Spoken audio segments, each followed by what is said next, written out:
Сәлем достар, сіздермен бірге Аяқ ТV Шай Айдары. Бүгінгі бізде қонақта математика пәнінен облыстық олимпиадада бірінші дәрежелі орын алған Қизаталы Серікбек. Серікбек ағай, сізге сұрағым бар. Осы олимпиадаға дайындық барысы қалай өтті? Жалпы бұл олимпиада биыл 5-ші рет өтіп отыр.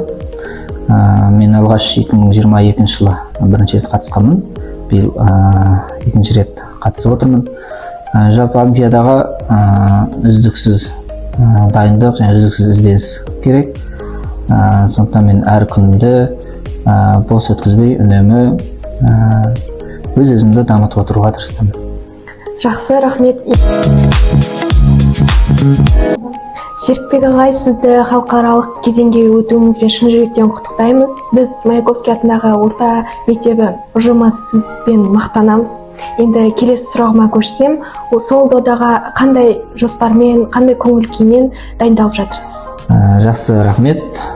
Енді жалпы бұл олимпиада тек жарыс емес, өзіңді сынау, шыңдау алаңы. Енді нәтиже қандай болса да, бұл маған үлкен тәжірибе алаңы, әрі қарайғы даму жолына бағыт көрсететін алаң деп. Рахмет, Серікбек Қизатоллаұлы. Сізбен бірге болған Аяқ ТV және Шай Айдары. Келесі кездескенше.